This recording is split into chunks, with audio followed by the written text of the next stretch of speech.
Hey everyone, I'm Christian and welcome to the second episode of the Middle of the Road podcast. If you're new here, this is a podcast where I talk with internet creators about the road they've taken in their life. We talk about their past growing up, how that road led them to where they are now, and where they hope the road takes them in the future. And as in the first episode, I want to throw out a small disclaimer. I encourage my guests to express themselves as they see fit, so there could be some strong language as well as talking about difficult situations that my guests have been through, so I do want to say this podcast may not exactly be child-friendly. Today I'm talking with Quincy, known on Twitch as Alorvex. We talk about his unique approach to streaming and how he sees it as just gaming on a couch with friends, his strategy to finding success on Twitch, and how it feels to perform for 451 viewers. Here it is, my conversation with Alorvex. Alright, so first off, I just want to say, thanks a lot for being my second guest on the Middle of the Road podcast, man. Thanks a lot, I really appreciate it.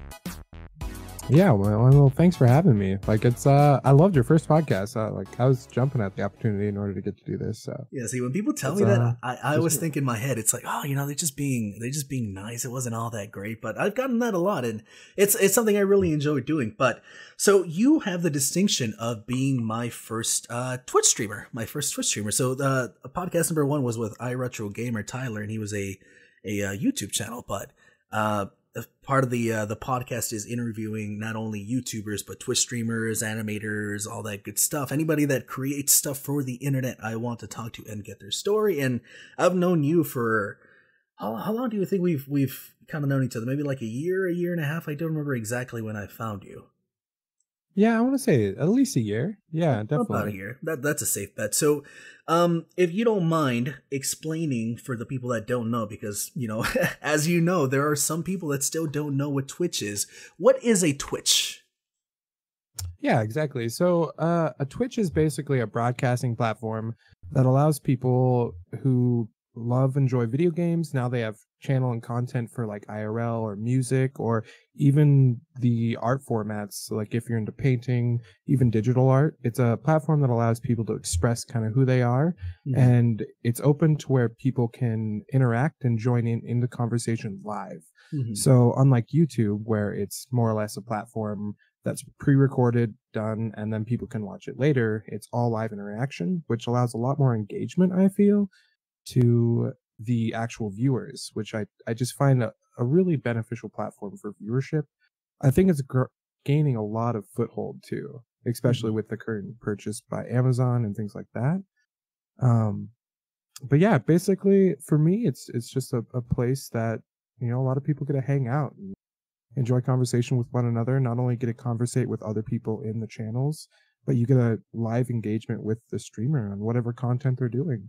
Mm-hmm. So like for music, there's people can request certain songs and they'll actually play them for you, or in video games, like if you want to see a game released without it being edited and put on YouTube, stuff like that first, or watching reviews, you get to watch it live, ask the streamer questions about the game, things like that. And I find that really intriguing and a very unique and enjoyable platform to have in existence right now.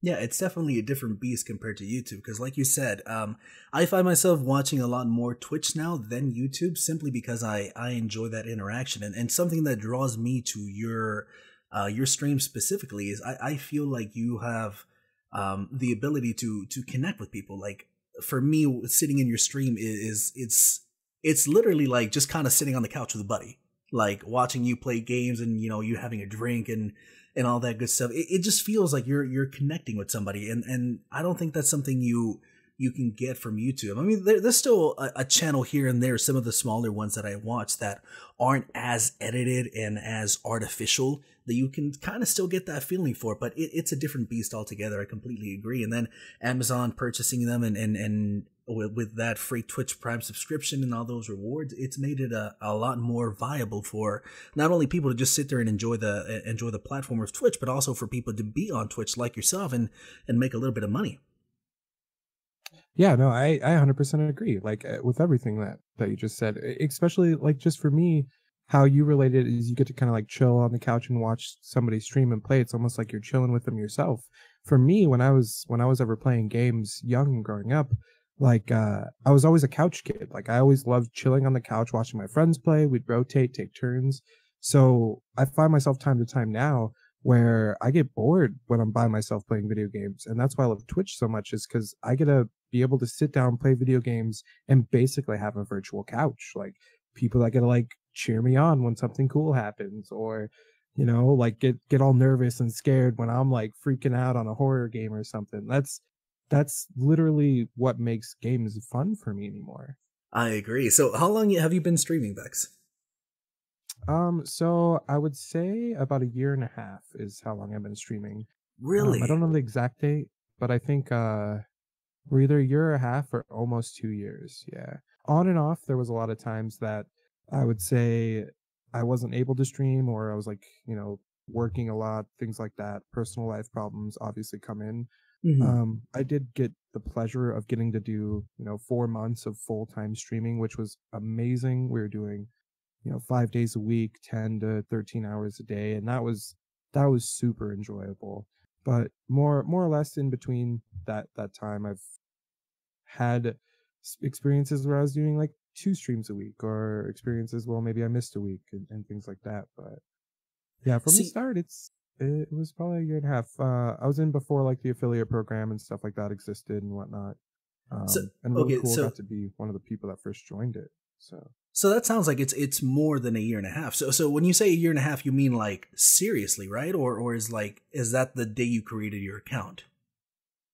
I think the day I created my account was in 2016 of October, I believe. Okay, yeah. So that makes sense because I was under the impression that you had been streaming for at least 2 to 3 years. So to hear that you've been doing it for a year and a half seriously, it's kind of impressive because I looked up some stats here. I hope you don't mind, but your Twitch, which is Alorvex, Alorvex, it's currently sitting at 846 followers, 89,875 views in the lifetime of the channel. And now this year alone, you've gained 130 followers. You've streamed 783 hours, and you've gained about a little under 70,000 views just this year alone, which to me is astonishing. When I used to stream, I used to get like 1 to 2 viewers tops, and both of those were like bots and all that good stuff.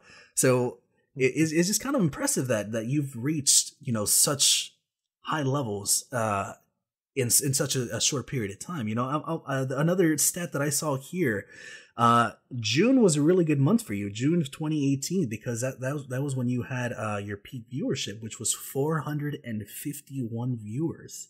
Do you remember that? What happened there? Oh yeah, I definitely remember that.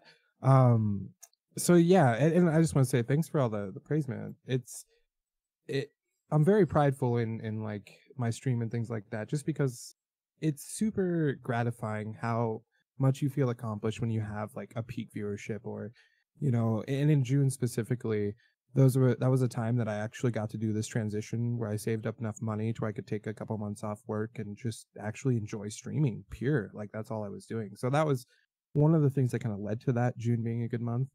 um but yeah, with I'm not sure what the game was. I'm believing it was Terraria, but it was a fortunate time that I just happened to be on Terraria, and there was a ton of new people coming into it, and then with the wiki page helping like get viewership for us too, which was really really awesome.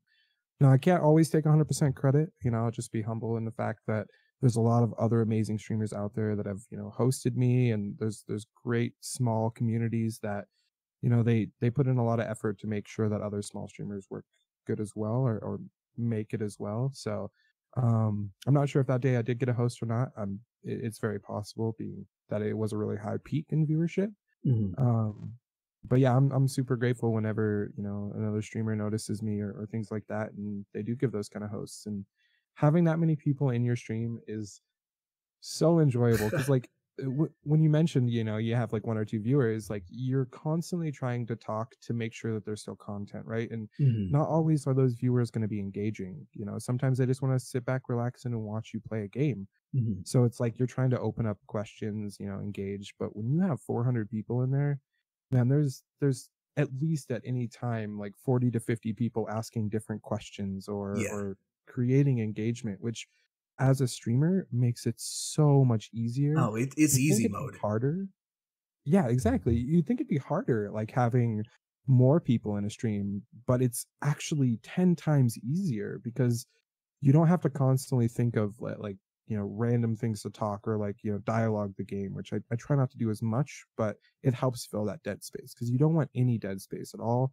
Because that dead space, you have 30 seconds or so when a new viewer comes in to captivate them and grab them to keep them into your channel to where they can at least like kind of understand who you are, and get to know you a little. So if they come in and you're just quiet playing a game, like super focused or something, then I mean, they might just turn and leave right away. Because I mean, you're not, if 10, 15 viewers in there, then I mean, they're like, well, I'll just move on to the next person. So Hmm. it's Yeah, it's it's an really automatic it's turn really off. awesome having a lot.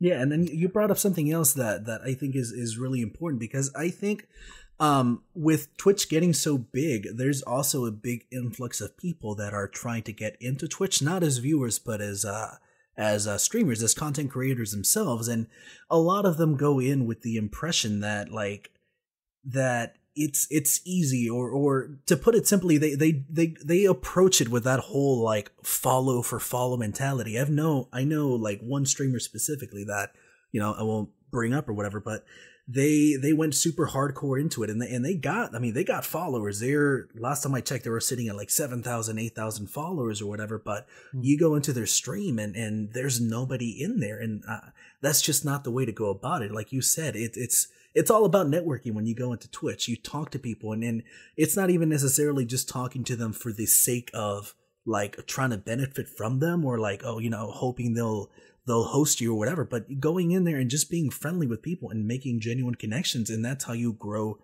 organically, I think, is a perfect word. Yeah, no, I 100% agree. I'm not a supporter of the follow for follow concept. All of my follows have come strictly just from people coming to the channel and hitting the button. Now, I'm not going to say that I haven't been hosted and then people from the channel who came over during the host then did follow the channel. May they come back, may they not. I'm not really sure, but I know I've gained people from, hosts and things like that. We have, Hmm. a person in our community that you know really well that came over and she was in a different stream and now she's an amazing part of the community. You know what I mean? So I definitely agree with you, and the follow for follow concept is not a way to really grow a channel. I get it. It gets you maybe a little bit of like influx in viewership. But it's not I don't think a way to build a genuine channel. Yeah. And the concept of it being easy is very, very wrong in the fact that it's not easy to start streaming because it takes a lot out of you as an individual. Now, is it easy to just buy a mic for, $90 and open up OBS? Yeah, of course it is. But it takes a lot out of you emotionally Oh yeah. sitting for months on end just on a Yes. game that you enjoy with one viewer coming in. It's super Exactly. discouraging. Oh man, tell me That's about it. why It's the yeah, worst yeah, feeling in the exactly. world. Oh yeah, it's I think that's where you need to start streaming with the mindset that you're doing it for a different reason. And that's Hmm. why I mentioned before is when I stream, it's like me having a couch of friends. Like, so all the people that come in, it's about them getting to be part of me playing a game, not me trying to make money or, grow a channel, which don't get me wrong, that is also what I want to do. And I think there was, when I first started, I hooked into the thing of like, oh, hey, I could be a full-time streamer, not have to work, just play video games all day and, make lots of money. And I learned really quickly that that was not the the right mindset to be in because it's super discouraging. And honestly, it's still a little discouraging when, one day you'll have, like 30 viewers, 40 viewers. And because I am, a smaller streamer, and then the next day you have like six, or you change a game and you lose like 20 of your constant viewership. And that's a little discouraging, but I think you just always have to look at it as, some people like certain games, some people are going to stick with you no matter what. And I think there's multiple different viewers in Twitch that help build what Twitch is. And I definitely think that some of them are going to be there just for you, and some of them are going to be there just for the game. And I think it's important to realize that not every game that you play, you're going to gain that viewership constantly when you move to another game. I think that's just part of the Twitch environment in general. I completely agree. It's like an emotional roller coaster. I that's how I used to describe it. Because back in the day when I used to stream off and on, I mean, there was never really a point for me where I would say I sat down and would stream seriously, but there would be a couple of months here and there I would go for a few days or whatever. And I remember one time I went and I tried instead of streaming on Twitch, I went to try Mixer.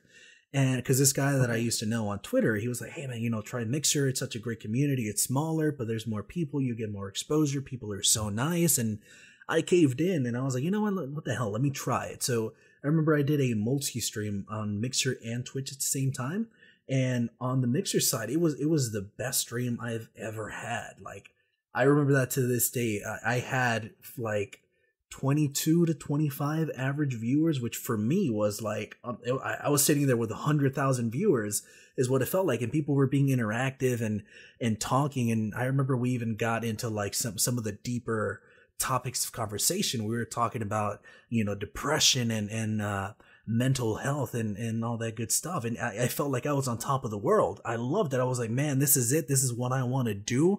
I'm all in. And then I came back the next day on Mixer playing the same game, and I had 0 viewers for 3 hours. And it was just the most disheartening, heartbreaking thing. And it broke me a little bit. After that, I stopped streaming for a couple of months just because if you don't have the right mentality to deal again with that emotional roller coaster, it's going to blindside you when stuff like that happens, and it's just going to hurt.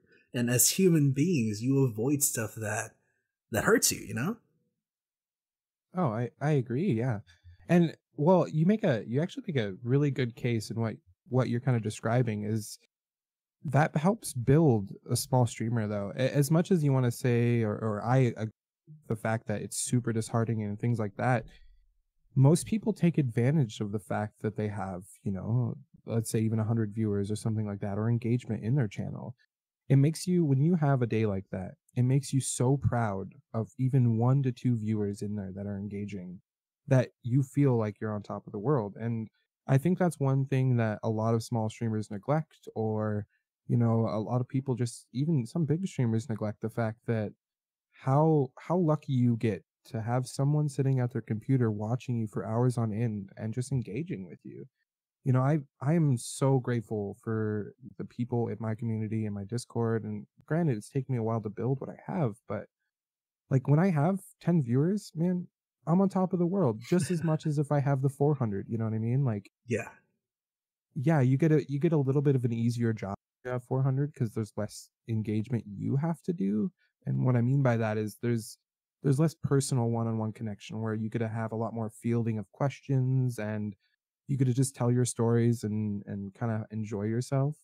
Versus the smaller, it's a little harder, but man, does it feel good when you have, a couple people in there. And I think having those days with 0 viewers, it really shows you how awesome it is when you get a couple in there and you can just be, on top of the world and proud of the couple of viewers you do have. And I think that's something you should always take in consideration when you start streaming. To like anyone who wants to become a streamer, every single person that comes into that channel, they may have just clicked it out of random chance, but you get a chance to make, not just a viewer, but a personal connection with another human. Like a maybe they're gonna turn out to be like one of your best friends on the internet. You don't really know that. And I think that's in the age we live in, like there's a lot of like personal connection now online. And I think make take advantage of those small times where you have a couple people in there and you can really like start to connect with them and make them like a real part of the community. And that's like an opportunity to make them there for you and not there for the game. You know what I mean? I think exactly. that's super important. Yeah, appreciate what you I, have. I love that. yeah. And I wanted to point on something you said too, about, networking previously. Hmm. I have a great example. I have a viewer that comes in, and I'm not going to name him, but um, we were playing Don't Starve, and he was in my channel and talking, so I was engaging with him. Well, after my stream, I saw, he was streaming as well, so I like hosted all my viewership onto him, and I thought, he didn't come off to me as a bad guy at all. So I was like, hey, why not try it out? Because I think there's this like etiquette, in Twitch, like you don't self promote. You don't usually do anything that shows your channel and somebody else's. Yeah, And rightly he was so. really respectful, and I didn't even know he streamed. That was what really caught me, is like someone who comes in networking, who engages with you, that isn't there for their own benefit. I'm the first person to like help out and give advice, or put my viewership on them to try and help them too. It turns out, like, after I did that, and he became a part of the community, later on down the road, I was just we were playing a drinking game on Deceit, and all of a sudden I have this host for like 900 people. Now Wow. granted, not all 900 come over, Yeah. and the downside of this story, I happened to actually go get beer from the store during the host. Oh So like no, Vex. yeah, I come back and there's like 200 people left, and I'm just like, what happened, dude? Like, oh no. Well, Oh it turned out this wow. guy I hosted, he Uh-huh. was a main moderator for a bigger streamer. And yeah, the moderator, he just said, hey, I like this guy and I want to give him a host. And he ended up messaging me and said, hey, I really appreciate what you did for me, and I wanted to repay the favor. And I think that's the core of what networking should be. It shouldn't be about looking out to grow yourself, but to help others. And I know that sounds kind of cliche, but in the realistic view is, when you start helping others, you're going to find out that when you're doing it genuinely, you're going to get some help back, which is really, really awesome. And that's why I like to stick away from that follow for follow method Yeah, and just do it out of pure benefit of others. You know what I mean? Because absolutely. if you find the right people, they're not there to steal your viewership. And I mean, they're there to just make more friends, more connections, and be more part of each other's communities. And I think that's really awesome. That's kind of like one of my stories of a good feel, is, like, kind of came around what I dished out, like pay it forward thing. It was really, really, really, really gratifying, and it felt really good to just get that kind of treatment. And I'm still grateful to this day. Like, I'll always remember that. I mean, as much as a screw up on my part, like going to the store for beer, but I mean, it was super, super awesome to be a part of an experience that, you never know who you're hosting or who you're talking to on Twitch. Mhm. Someone may come into your channel that you just don't realize are actually kind of a big deal. And like, I've got enjoyment through like Minecraft when we were doing that we met this awesome person that happened to be a giant CEO for a company that helped design a lot of the mods and things like that. But we didn't know. We treated her like another normal person. We had a ton of fun with her on the server, and it wasn't until later to be like, hey, yeah, I got like this stuff in the Minecraft magazine and all that stuff. I'm like, holy cow, dude, you're awesome. Like, thanks for like being a part of our community. Uh-huh. And I think that's definitely something people take for granted. Yeah. Yeah, that's an idea I can totally get behind. There used to be this one motivational speaker that I used to listen to a lot. His name was Zig Ziglar. He was a gentleman here from Dallas. Unfortunately, he passed away a couple of years ago. But he would always speak. This was kind of like his main mantra. This gentleman would say, "You can have everything in life you want if you just help enough other people get what they want." And I believe that to be 100% true. And that story you just said is a perfect example of it. When you approach people from a point of contribution, when you generally want to help them because you want to help them and no other reason, they're going to take notice of that, they're going to see that, and they're going to return the favor, and they're going to want to help you out instead. Yeah, no, I totally agree with that. And it's not just the fact that, it's going to help you with contribution, but it feels good, man. Absolutely. Like, how good it feels to like host somebody, and then like they just get super excited because they've been going, with Yes. 0 viewers for the last 2 hours, and now they Yes. have like 20, 30 people. Man, you make people's day doing that. Now, Yeah. I'm not saying like destroy your own channel by always giving away your viewers. I don't always host people all the time. Sometimes I do like to retain a little bit, but it doesn't hurt to give back a little. You know what I mean? Hmm. Don't always be, you know, thinking that you're going to lose all your viewership by giving, other people hosts, or never be scared that they're going to like the person you hosted more than you, because that may happen with a couple viewers, but at the same time, that other person may host you back, and you might get some of their viewership, and then you guys create a community together. And I think that's what real networking is all about, is it's sharing communities within Twitch, like, because you're gonna have all kinds of viewers out there, businessmen to little children or things like that, and they're not going to just watch one streamer. It's very rare, because when you're not on, they're going to watch another person. And to be able to have small networking communities like that, it's going to benefit, I think, everyone in the Twitch community. I agree. So Vex, you do something that you like to call drunk bruv night. Can you explain to me what that is and how that came about? Yeah, so I just want to start off. It's not fully restricted to bruvs, obviously. Okay. We've had a lot of amazing girls come on and play with us, and tons of. But the reason it started like that is because we had a couple guys I work with, and we all got together and said, hey, we should just drink and have some fun, play some games. I was like, well, hey, I'm streaming. We should do it all on my stream and do it once a week. So next thing I know, like we're playing games like Deceit, where it's just all about being as toxic as we can to each other and just getting drunk. And it's the time to be at the stream is definitely doing that, because that's where you see the most ridiculous like quotes get said, or the most time we're like toxic to each other. And it's fun because like we gonna be mean to each other, but yet we always gonna know it's gonna be in good fun because we all know each other in real life. But it's actually been really sweet in the fact of we started inviting like other people into it, like people from stream or things like that. And man, we get really lucky sometimes. Some of these people like just connect with us, join in, and man, they're just as rowdy as we are. And it's a blast because it's so different than my normal stream, because I'm usually how I view my stream is kind of laid back. It's not like over like exertive on things like expressions. Like I don't get super or I don't freak out super hard on like crazy moments, like those like exaggerated like face expressions or exaggerated like moments streamers or YouTubers will do to try to like gain content or things like that. I'm not really like that. I'm more just like a place that everybody comes and chills and hangs. If you have problems, we can talk after stream, or like I like to help people, and I really like to be engaging with people. So it's drunk brev night is the opposite. It's just literally like come there if you want to be berated. Don't expect to not get your feelings hurt. You know what I mean? Like it's probably gonna happen because some of the conversation we've had they're pretty rowdy. It's pretty fun.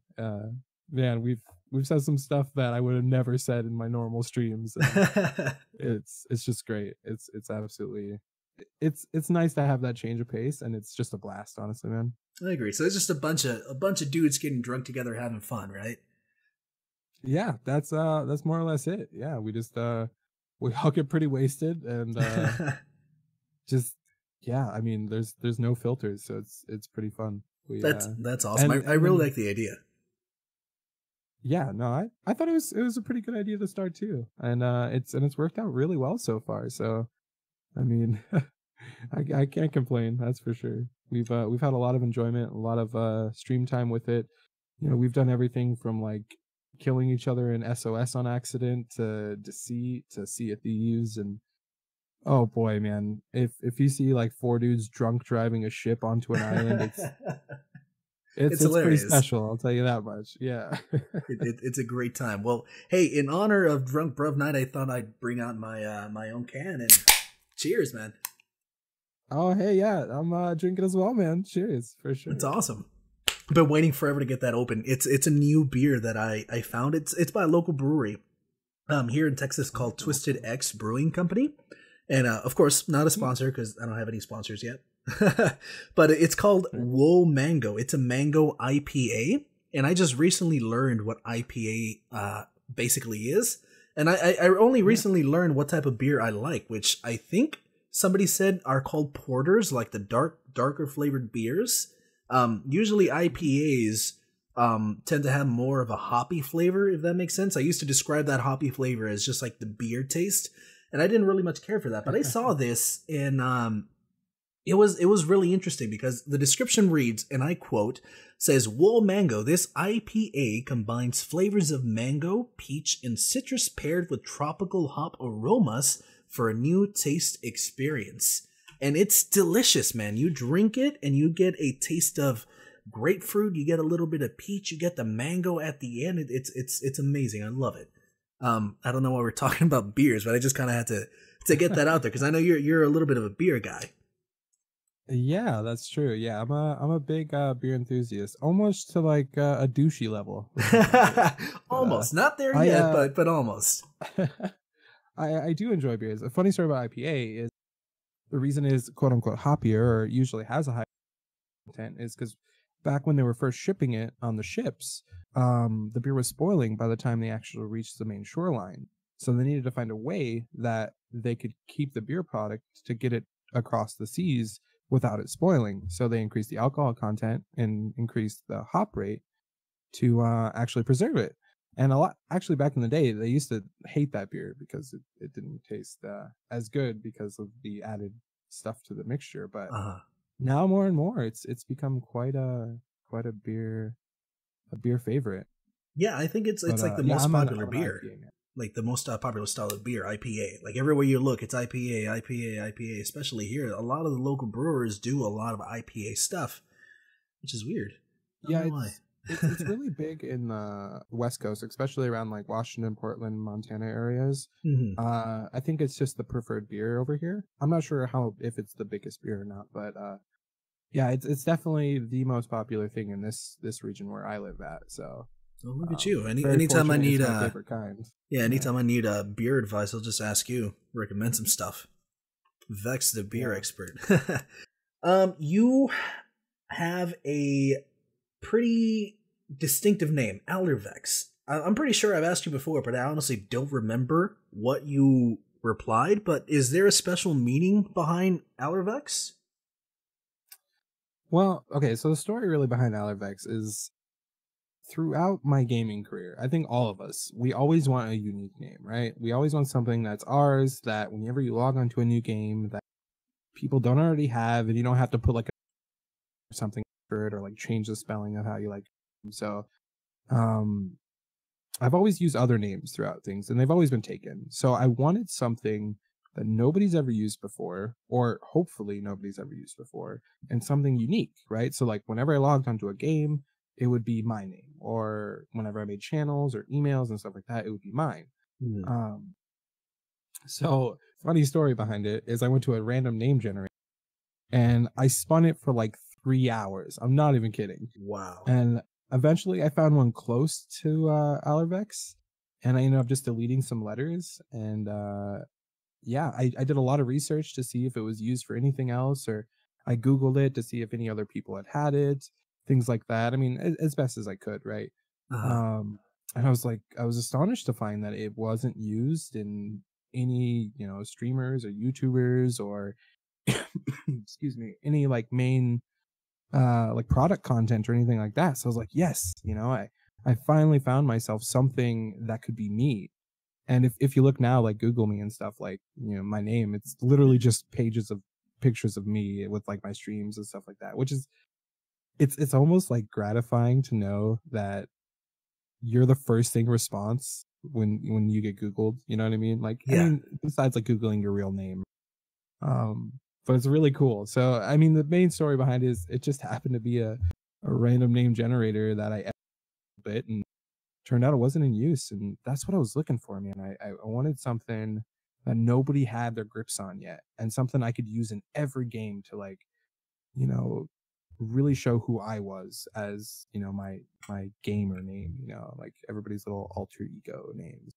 But and it works really well because, go by Vex, and it's, it's just kind of became who I am now, which is online, and it's really sweet. I've kind of built everything around it. All my games have that name, emails and stuff like that. So, yeah, I was lucky to find a name that's never really been used before, and it's really funny hearing people try to pronounce it for the first time, because if you see names that you haven't seen before, you're like, how do I say that? Like double contemplating your head or how to really pronounce it. But yeah, no, that's kind of the story of my name. It was just a fluke that I was aiming for. I was aiming for something unique, and once I read it, I was like, I like it. You know, I like it's perfect, and it fits me. So that's what I went with, and I'm glad to have it to this day, and hopefully I want to get it trademarked so that way I can always have the rights to it. So, wow, that's a really interesting story, man. So, I don't know if you know, but Childish Gambino, that's the same way that guy came up with his name. He just went onto a random name generator, and it's just what it gave him. And he's like, you know what, I'm going to use this. And now look at him. He's like a freaking renaissance man, like actor, rapper, lyricist, writer. Like, it's crazy. That's really cool, man. I've always wondered what was the story behind it, because at least for me, when I think of the name Alorvex, I kind of like divide it into two sections, like Alor and then Vex, and I was just wondering if there was a specific meaning between the two halves, because like you said, you go by like Vex and stuff. I know for me, when I came up with the Almighty Taco 24, originally it was 23, Almighty Taco 23, because 23 is my favorite number because of that old Jim Carrey movie, the number 23. I was like, yeah, that's a cool number. Yeah. But I ended up, I made that on Xbox 360, Xbox Live, and I lost the access to it. So I had to go remake another gamer tag, and 23 was already taken by me, so I had to move it up to 24. But I remember thinking when I was creating my username, it's like I want something that's kind of sarcastic, something that is gonna sound like I think my name is super badass. Cause back in the day, it was like XXX, Tank Eater, Killer, 69, XXX, like people making super serious names like that. And I wanted to make fun of it. So I was like, I want something that sounds, kind of badass halfway and then turns into something stupid and silly. So that's like Almighty what? Well, I like tacos. Almighty Taco, that's it. So that's the story behind mine. It's a dumb thing. Oh, that's pretty good. Yeah. So, okay. So, Lex, you're on the Middle of the Road podcast. Part of being on the Middle of the Road podcast is we like to get to know you as a person, not just who you are as an internet personality, like what you were like growing up and your family life and all that good stuff. So, if you don't mind, Vex, tell me, where are you from? So where I started off and where I was born was in Helena, Montana. But I never really stayed in any location for more than a year and a half. So I can't really call anything like my hometown until recently. Where I live, I lived for like 4 years, so I can't really say I've had a place that I grew up in, but more or less just multiple places, which wasn't really a bad thing. I mean, I always got to be the new kid and reinvent myself. So as much as it sucks to never really have a consistent friend group, it's also really cool to always be the new kid. So I can't totally hate it, but yeah, I don't really have like a home where I grew up, like a hometown, if you will. It was just kind of all over, which was kind of interesting in its own right. So I would say that was kind of my where I started my story. Yeah, so when people go into your stream, I've heard a lot from not only from what I think, but other people. They come in and they say, "Wow, man, you're really chill. You're chill. Your stream is really chill. You're a calm person. You're really easygoing." Is that how you were when you were a little kid? Going through elementary school, middle school, or high school, and all that good stuff. Well, I don't think I'd really say that. I think there's a lot of times that I was probably a hyper kid and stuff like that growing up, but I went through a lot of phases, as I think we all did. And I think it was depending on the location I lived, kind of like when I said I reinvent myself. There was a time when I lived over in Michigan where it was really rough over there. And if you dressed or acted out of the ordinary of what the culture was there, you would typically get beat up. So it was kind of funny because I would when I lived there, I was kind of the kid who had, baggy pants, baggy shirt, the chains, kind of a little bit gangster, I guess, if you will. Um, and I definitely think I was more prone to try to put on this like facade of, I'm tough, so that way I didn't get beat up. But then the complete opposite goes when we moved to, Montana, where I was able to just be whoever I wanted because there wasn't that kind of culture or environment. And it was actually more like a Western where people, everybody had trucks, or everybody went out shooting at the range or gopher hunting and things like that. So I think that's where I really found my own stride, because there was like a lot less of necessity to fit in, and it kind of relaxed me a little. I didn't have to, kind of pretend I was somebody I wasn't, and got to fit more of in where I was, a gamer, a little bit of a partier, a skater, things like that, and really got to find out who I was. I think my childhood was a little confusing for me of who I wanted to be. My lifestyle was a lot different than a lot of kids that I was friends with. So I'd typically be doing stuff at their houses and things like that. Um, but to say I was chill all the time, I think would be a little of exaggeration for me, just because there was times where I had to, pretend to be tough, or times where, I just didn't really get to be who I wanted to be as a kid because I moved so much. You never get to build those foundations with friends that you can really confide in. You never have like a person that you get to be who you really are with. You always have to like create, a new person to try to fit in, and then going from there, eventually work into like a friend group and stuff. So I'm really grateful for where I moved later on in life, and it let me like settle into who I felt like I wanted to be and who I was, which is the more calm version of me, more relaxed and things like that. Don't get angry at, small stuff. Yeah, that's kind of like the gist behind what I was growing up for like attitude wise. Is it's really hard when you have to reinvent yourself a lot and you don't have those people. But yet, I mean, it has very very much upsides to where you also don't get tired of the same friends, and they don't know everything about you, can nitpick every little thing that's wrong with you. So it definitely has its benefits and its downsides. And I think one of the downside is, really getting to find who you are when you're growing up. You experiment a lot, which is not to say a bad thing.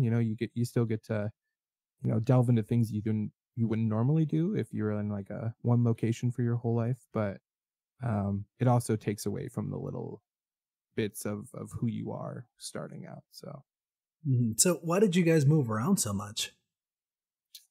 Um, well, I think that there was a lot of reasons. On kind of a personal level, there's we had a lot of problems in our family with, the the men that my mom found, and they weren't the nicest, we'll say that. So a lot of the times we were running from scenarios.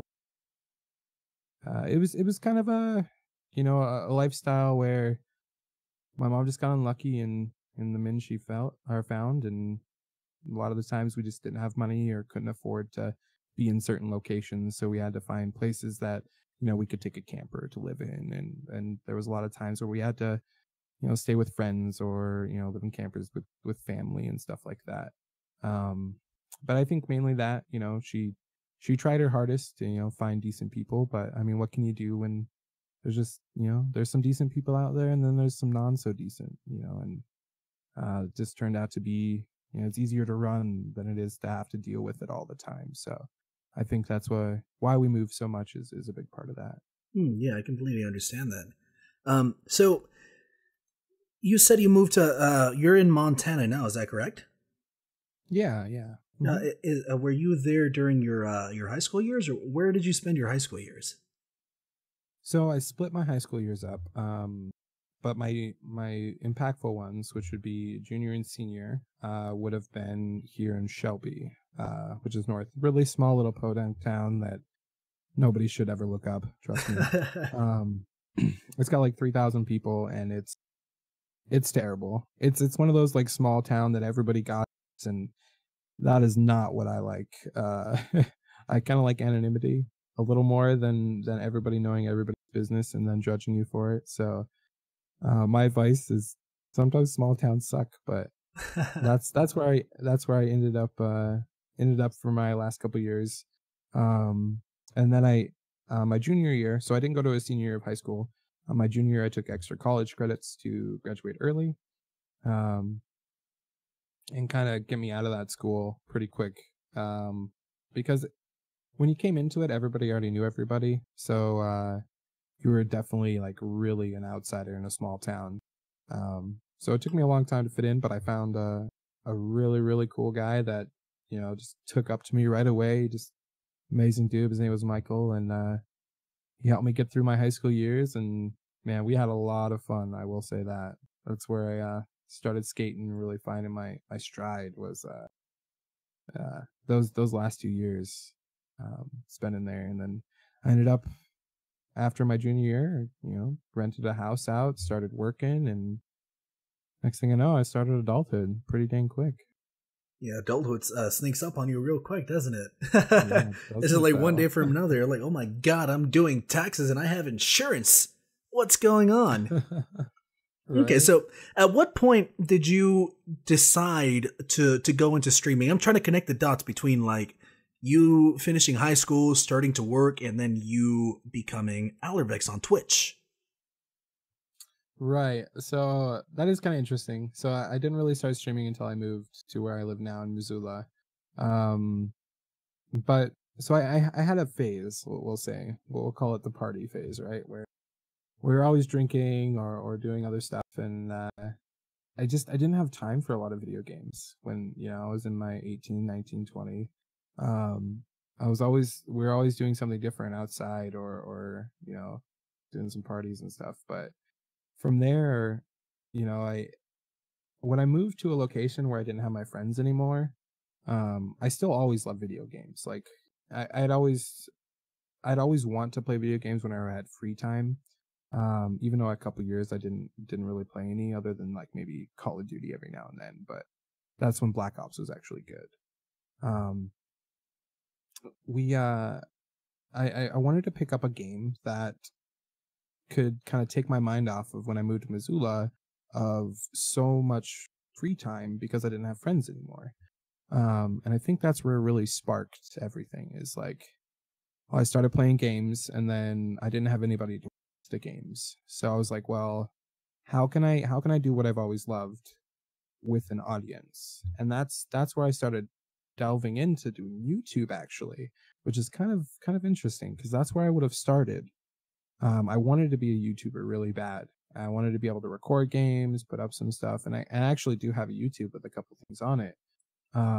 Whereas I have some like yo-yo videos and things like that. Yeah, we'll talk Um, about that in a second.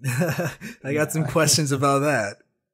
sure. But that's where I started at, and I met this coworker here, and that was like my first friend here in Missoula, and he was into games, and was like, hey, we should start a YouTube together. And so we did. And when we started playing games and stuff like that on YouTube, recording it and exporting it out to YouTube, things like that. Eventually, I think he just lost interest, and it just kind of became my passion. Um, and YouTube was it was a lot of work, and I think a lot of people don't realize how much effort it takes to make a video and edit and make it just right, especially when we're all our hardest critics. We all judge our own videos the hardest. So I wanted something different. I didn't want to make pre-recorded videos because I found out that I think I'm more entertaining when I'm live, when I can engage with people. And I still kind of ran into the same issue of I was playing a game by myself without an audience until it was posted online. And it was kind of like a delay of gratification. So that's when I stumbled onto Twitch. And it just connected. I was just like, this is it for me. This is what I can finally like play some games and chat with people and talk. And I did start with just watching Twitch, and I think that's where it really just had a calling, like seeing that I could communicate with people while they played. I was like, this is what I want to do. So literally like I just flipped a switch, made a decision like I'm gonna go buy a mic, I'm gonna go buy a green screen, like I'm just gonna do it. And next thing I know, a couple years down the road, here I am. So it's given me everything I wanted to play video games because I've always been a video gamer. Like, when I was younger, I used to be a big MMO fan, and not to brag or anything, but I was like the number 7 sorceress in Pandora Saga. All right, Whoa, calm which down is there, buddy. which is like or Neosym, sorry, which is a game that got canceled and deleted, and it's irrelevant to anything. But yeah. I mean, I used to be hardcore. I mean, we used to have a ton of fun with people like that. So I always wanted to get back into that stride of, it's an outlet, right? Everybody needs like an escape from reality a little bit. Um, and everybody needs a vice. And I think video games are kind of a more healthy vice versus, some of the other vices in the world.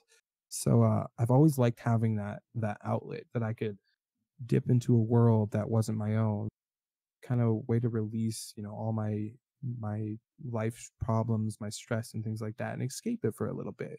Some people do it with a book, and my thing's always been video games. So it felt really good to get back into playing video games, and then Twitch is just what made it work for me. So I could finally do it without reaching incredible boredom on my own, because like I said, I've always been that kid that needed someone on the couch, or I was always a kid on the couch watching somebody else play. So it just clicked for me, man. And I to this day, it's still one of the best choices I've made to be a streamer and be on Twitch. So how do you balance what you choose to play on the YouTube channel? Because you've said that it sounds to me like Twitch is kind of a way for you to be able to sit down and play the video games that you want, but also we kind of know that you don't necessarily always are able to stream what you want to play. Sometimes you might want to play, game B like a heck of a lot, but you realize that, hey, game B might not be the best game to stream because it isn't good to watch and it doesn't bring viewers in. Like, how do you balance that? Yeah. So do you mean like YouTube or Twitch? On Twitch. Like on Twitch. Okay. Okay. So that I think is a struggle that everyone in Twitch is, right? So can you play a game consistently for a long period of time and not get bored of it? Because that is the goal if you want to keep a growing viewership, right? If you play a game consistently, you're going to get those people that are there for the game and eventually over time be there for you. The biggest problem I've had growing my channel is the fact that I tend to not not fall into that category. I a lot of the times will play what I want. No, and there have been times where I'm just saying, like Terraria is a good example. If I play Terraria, I have a very high viewership. Um, but then again, I get bored of Terraria, so I tend to stray away from the game when I get bored of it, because I think it's important to make sure you're enjoying yourself, because if you're not, then your viewers aren't too.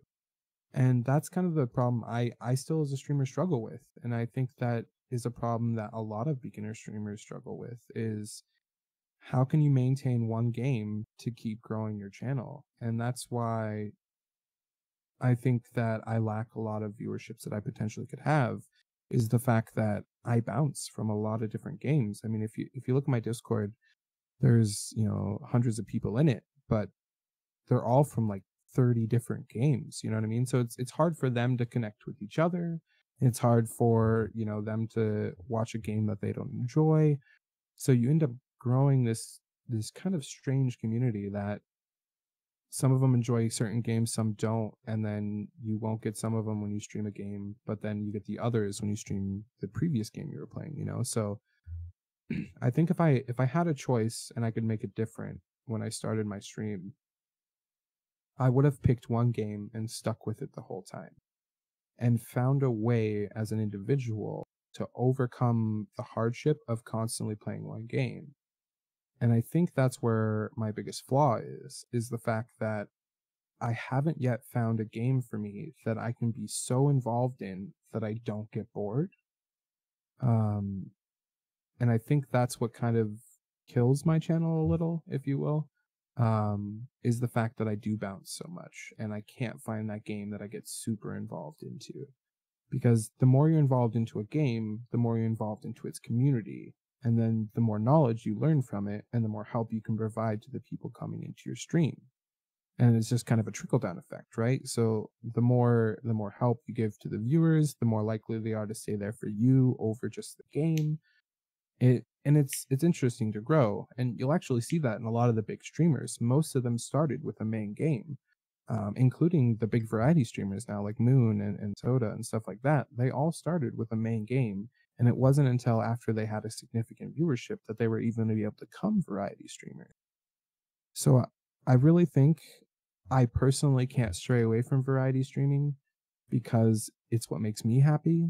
But if I wanted to look at it from a logistic side of growing the channel, you have to maintain a single game for at least enough time to grow a decent sized community that you can carry with you to other games. Because what you'll notice is, like you mentioned, there's certain games I can't play. So, like, let's take for instance, let's say Fortnite, right? Just because it's the main game playing. I'm not a big fan, but if I were to say enjoy Fortnite a lot, as myself, I mean, not a lot of the viewer base that I have right now enjoys those kind of games. So I would start off at zero again. And being the zero, 40 pages down on the biggest game isn't going to do you very well. You're never going to get people seeing you down there. Same thing with League of Legends or Overwatch and things like that. So the key is to find a smaller game within a certain range of people that watch it, right? Let's say 1,000 people actively watch the game a day, and then grow yourself in that community. Find the other streamers in the community and try to connect. But the struggle is definitely, as an individual, finding a game that you can constantly play and not get tired of. And that's where I struggle all the time. So I mean, to really answer your question, like, I don't handle it that well, to be honest. Like, I try really hard to find a game that I can stay involved in, to meet all the streamers that stream the game, to network with everybody that's in that streaming directory. Um, but I 9 times out of 10 will like see a new game coming out and I'm like, hey guys, let's play this. Let's have fun. And that's where I have my most fun. The downside is it hurts the stream a lot. So you have to try to balance the difference between, are you having fun versus hurting the progression of your stream. And sometimes you just have to make the decision to hurt the progress of your stream in order to enjoy yourself, because in the long run, I mean, unless you're doing it for a full-time career, this is just something that you're doing for fun, and you got to make sure that you're still in it to just do it for fun. Because when people start seeing that you're not enjoying yourself in a game you're playing, they're not going to want to watch. They're not going to want to be there.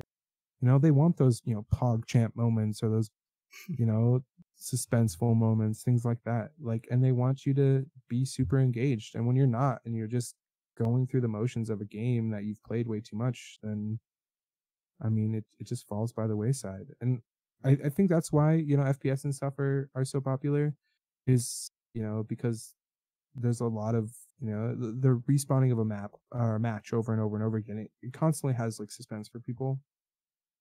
But I give mad props to those people that do Warcraft every single day, and they're constantly finding new content and stuff like that to keep their viewers interested, because that's not easy.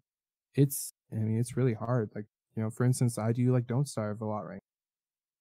Once you know everything about the game and you've beat it all on stream already, you're trying to find new ways to make the game entertaining for people who have played the game for a long time. And it's not all about how entertaining you are. It really isn't. You can be the most entertaining person in the world, but if you can't make the game they're watching also entertaining, then it's just, I mean, you're just going to lose viewership. So it's a very unique thing to balance. The balance between playing games that you don't enjoy versus playing games you do but lose viewership is the hardest thing that you can do as a streamer, in my opinion. And I think that's what either makes or breaks your channel. I don't think that smaller streamers should ever be variety streamers, because you could never grow your channel that way. But if you're in it just to enjoy yourself and play video games, then play whatever you like, just have fun.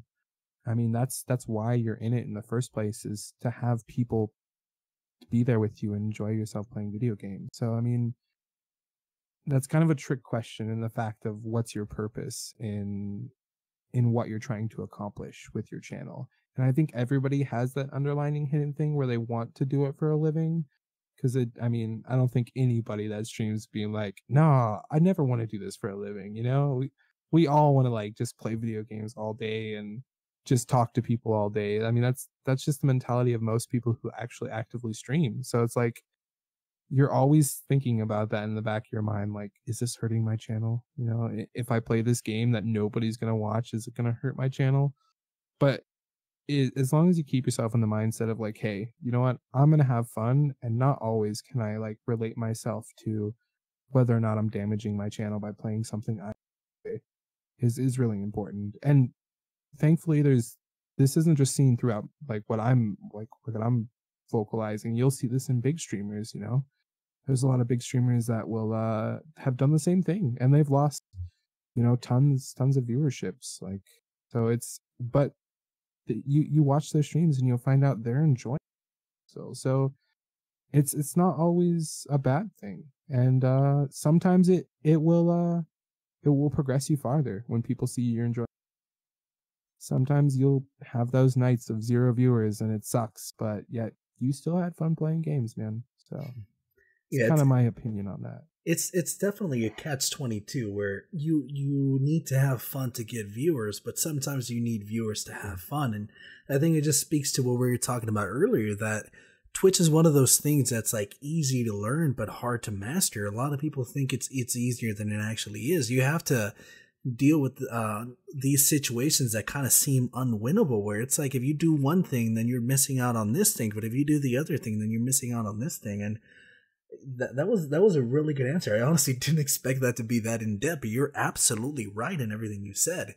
It's a struggle. It's a struggle, but I like to think I'm of the mind that I would hope it's worth it to go through all that stuff. And like you said earlier, you don't need 400, 500, or 1,000 or 10,000 people to sit in your stream. With simply just one super supportive person that shows up to watch you play Don't Starve for the 100th time just makes it worth it, you know?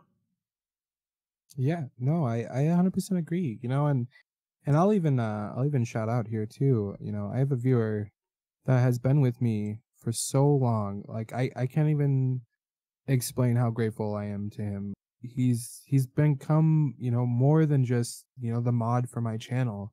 He's become one of my, you know, really good friends in life, dude. Like you can build friendships really, really well. But like I said, you know, this guy he's been there moderating my channel, helping my, you know, anytime anything bad happens, he's the first one on it, helping me progress whenever I like start the quote system. He's there to like help me, you know, evolve that. And even when I have like bad nights, I like always count on them to be there. And I've never had someone so dedicated to my channel other than Shraff, man. Like I have to always, you know, give props to this guy. I mean, I mean, words can't describe like how much he's helped me grow my channel. I mean, even though let's say he doesn't, you know, actually play a part in the content being produced, it's nice to have those people that help you keep your mindset correct, right? There'll be times where be like, hey man, make sure you update your schedule. Yo, why aren't you streaming?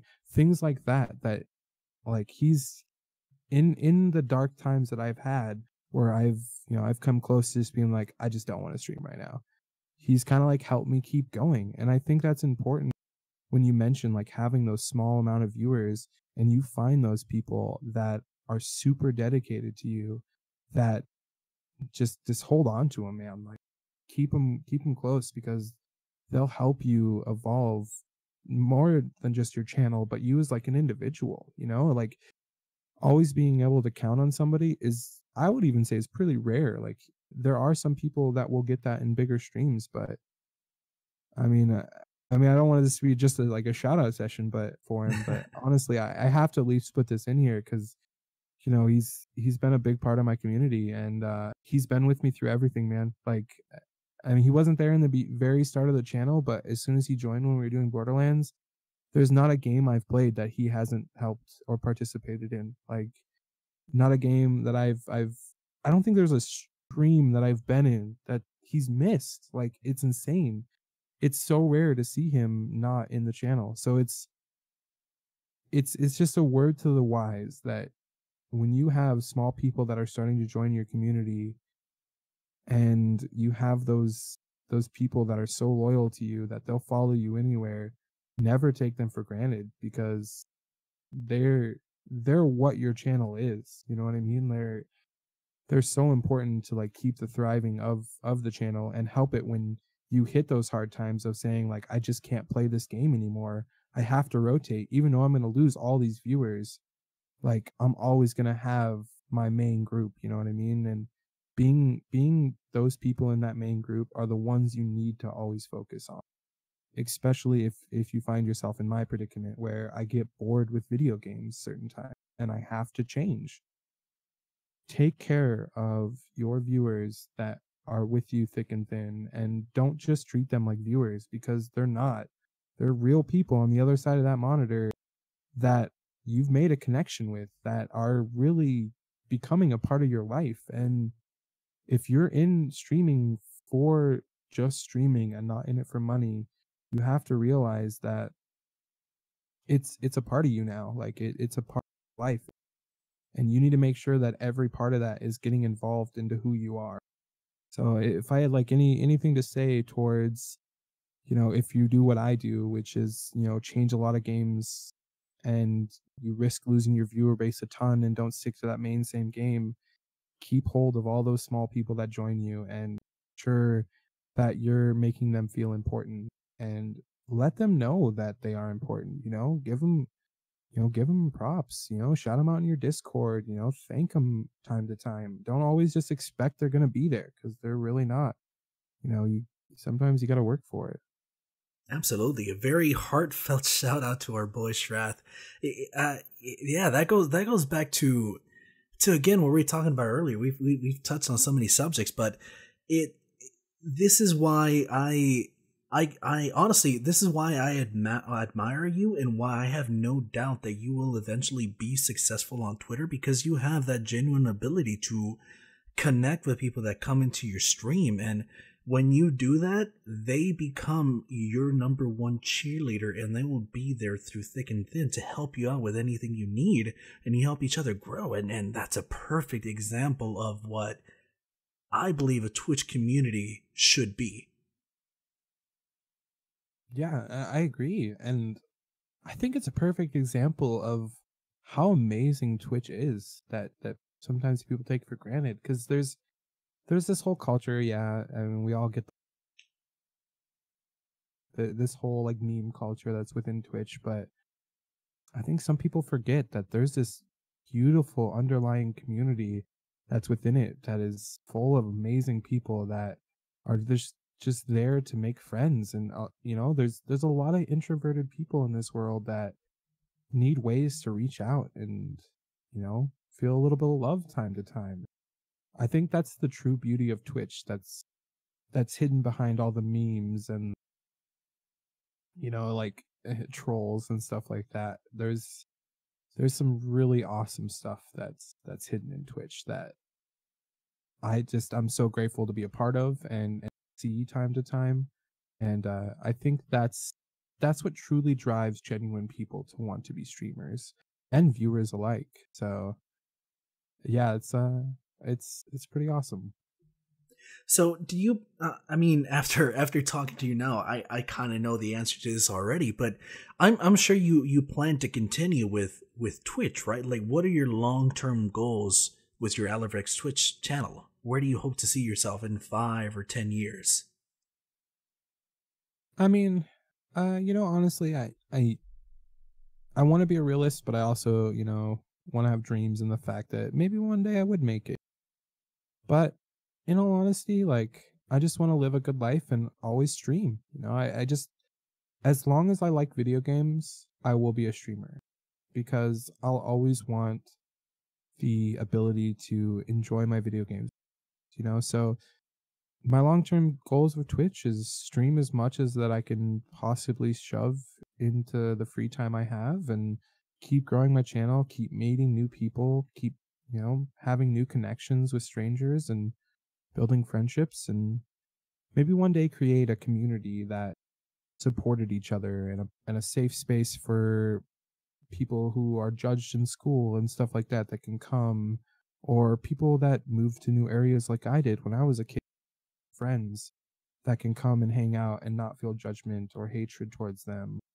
Um, just a really heartwarming place in a community that is there for each other, you know. And if I had to choose over being a famous Twitch streamer versus having an amazing community that was there to support new people coming in, I would choose, you know, that over a famous Twitch streamer every single time. You know, it's my main goal is just to, you know, hopefully build a place that people can come, that they can hang out, play video games with each other, you know, be a part of a giant family that, you know, when you don't have that place to go with your own family, that you have us, you know, you have someone that's there for you, that when you're down on tough times, that can chat with you. Because believe it or not, I'm kind of always open too. You know, I want to say that is, you know, I've had a lot of people come into the Twitch who are down on their times, and I always have a line open to,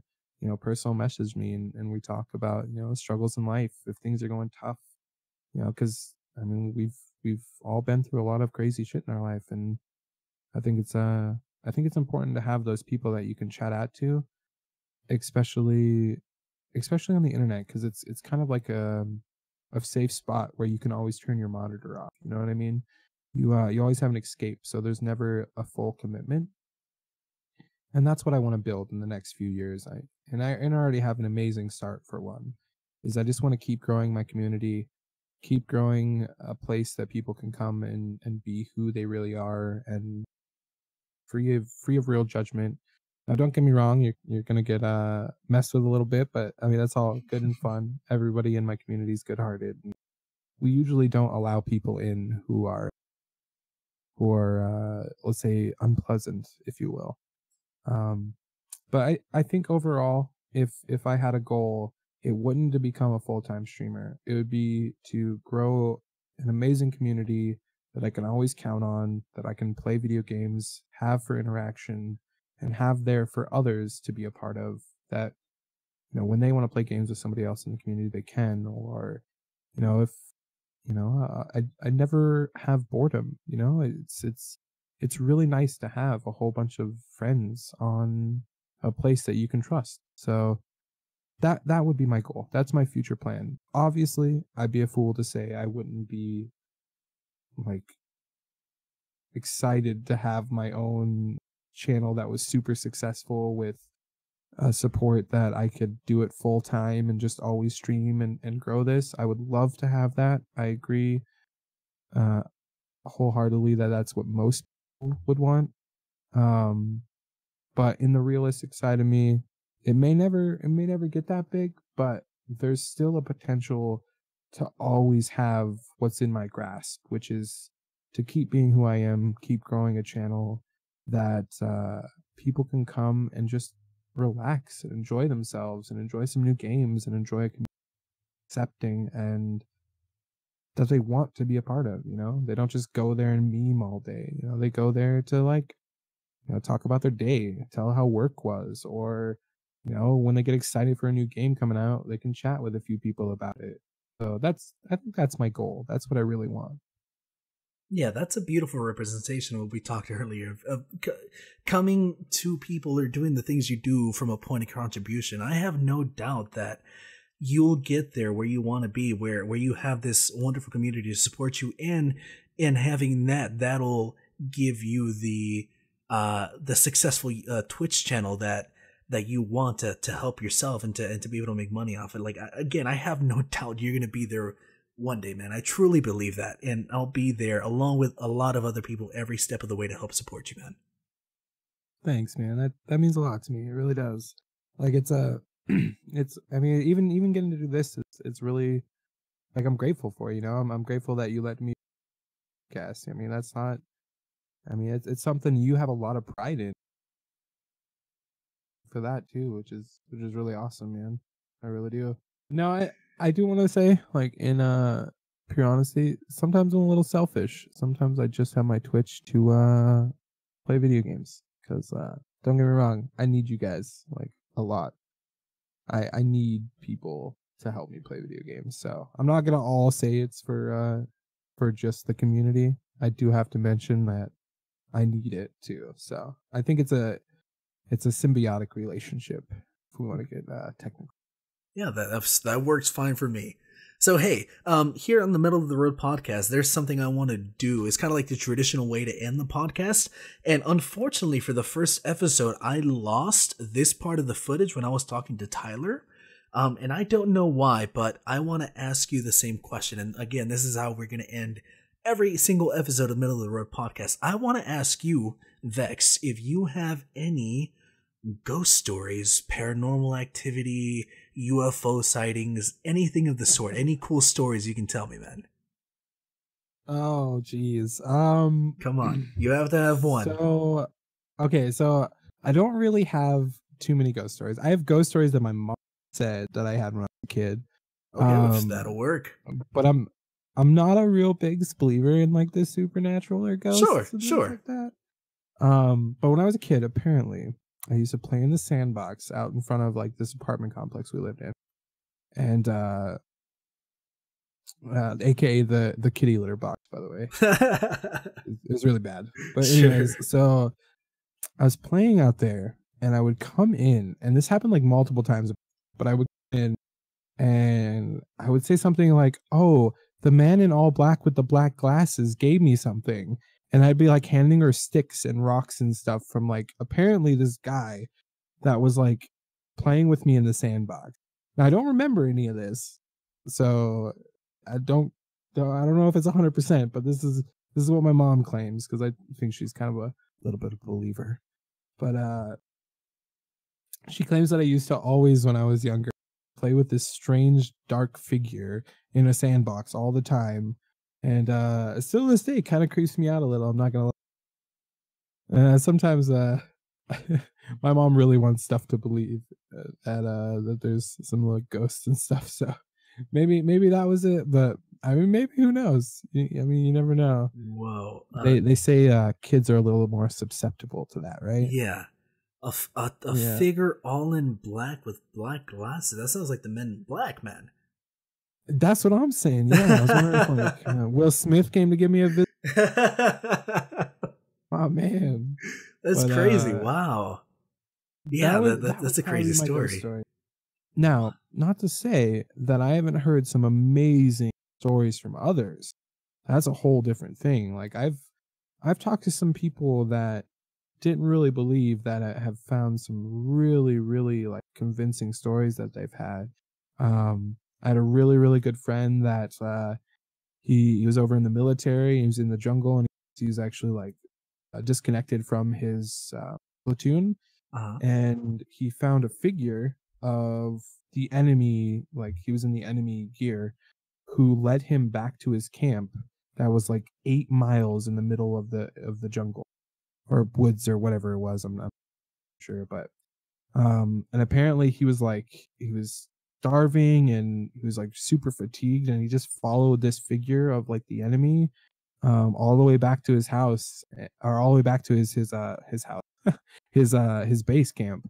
And to this day, like he will never doubt that that wasn't like a huge part of what kept him alive. And then I mean I've heard a lot of really fascinating stories that it always puts me on that teeter-totter of wanting to believe, and who doesn't want to believe in that, right? I mean, it's kind of cool. But I've never really been a believer myself. I have been an antagonizer though. I've went to multiple haunted houses and just kind of like screamed obscenities trying to get like something out there, you know. Oh, so you're one of those. Been unlucky. Yeah. I'm that dumb person who's being chased with a knife decides to run up the stairs instead of the front door. You know what I mean? In every horror movie ever. Yeah. Yeah, that's me. I go and antagonize ghosts to try and get them to appear to me, because if I could validate the belief of ghosts, extraterrestrial, then I can validate something that is beyond our comprehension right now. So that's huge, right? That's monumental for the human race, and I think it's monumental for me as like my own evolution of my my cognizance or whatever, if you will. So I've always wanted to see ghosts, always, or aliens, or something extraterrestrial or supernatural or something like that. Um, and I think I see a lot of fascinating stuff within our own actual like kingdoms, like in the ocean, and that's why I'm like a huge fan of octopus and things like that, or octopi or whatever they're called. It's just because of how unique or how crazy some of their adaptations are. Um, but I always want to find that thing that's just so crazy or unbelievable. Got to experience it, you know what I mean?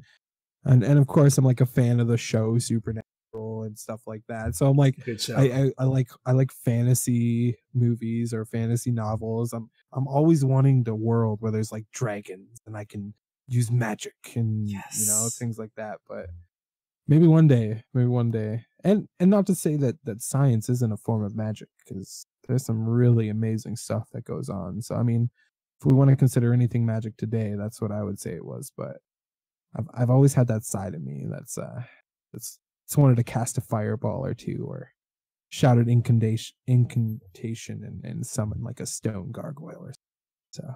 Yeah, I That think would I'm the same way. It's like I want to believe really hard, but there's also that logical side of me that's like, this is very improbable, but there's still a chance, and I'm always on the lookout for things here and there, which is why I decided to ask this question of people, because you always get really interesting stories, if not something that happened to them, but something that happened to like a friend or a relative or something, and it just adds to the whole mythos of ghost stuff and paranormal stuff, and it's just fascinating to me.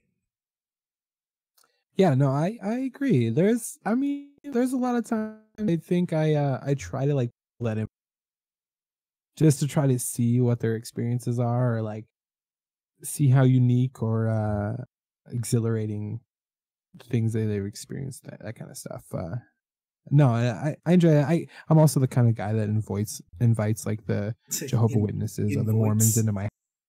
into my, just makes sense. I mean, that's just who I turn out to be. But um, yeah, I have been in some pretty scary houses though. We when we were younger, this is really dumb. I don't recommend, but we snuck into a house that just had a murder scene into, and it saw like the freaking crime scene tape up, and yeah, it was highly illegal, I'm sure. But we like we like snuck on like the crime scene tape and stuff, and we were like in there like screaming to show yourself and whatnot. And it was super unnerving just being in the house alone. I bet. It was like all dark. We didn't turn any lights on, or and this wasn't like a house in the suburbs. This was like a house in the middle of the woods where you had Oh to no. drive like 4 miles with nobody else around. I Uh-uh. mean, that's the reason we were able to like sneak into it, Yeah. because like, I mean, there was nobody to see us and we were way out in the middle of nowhere. But yeah, a house surrounded by woods that had some murder scene in it that we decided to sneak into. And granted, this was like a month after the murder happened, but we were pretty brave little shits, that's for sure. And nothing ever happened other than just it felt really unnerving being in a place where bad things happened. So that's probably my only like really scary story. But Yeah, I always wanted no thank you on going in that house. But Vex, thanks a lot, man. This podcast was to, was yeah. genuine gold, man. We can you believe we've been going for an hour and a half? Not even the hour mark. Damn, holy Hour hell. and a half. But thanks a Wow. lot, man. Thanks a lot for being my second Yeah. guest, my first Switch streamer on the Middle of the Road podcast. I hope it wasn't as bad as you thought it would be. I really enjoyed it, man. No, it was great. Thank you for having me. Thanks for letting me be a part of what you do, what you enjoy, and hopefully I can help in some way, build up what you're trying to be a part and help facilitate you. And just thanks for letting me be a part of this. I think it's not going to be just beneficial for what you making for content, but for my channel too. So thank you for letting me get a little bit out of this too, because I know a lot of my viewers love to hear some of this, and I know it's you make good quality content. So I appreciate you letting me be a part of it for sure, man. Well, there you have it, everyone. My conversation with Alorvex. I hope you enjoyed listening to it as much as I enjoyed talking to him. Let Vex know what you thought of this podcast. You can find him on Twitch by going to twitch.tv/Alorvex. You can find him on Twitter as Alorvex, and he also has his own Discord server, for which you can find the link in the description down below. I want to hear from you guys. Who do you think I should talk to next? I'm happy to take any and all suggestions. If you enjoyed this episode of the podcast, please consider subscribing for more episodes to come. Well, that's it, everyone. My name is Christian. You can find me as Almighty Taco 24 on the YouTubes and the Twitters. Be good to each other and have a wonderful rest of your day.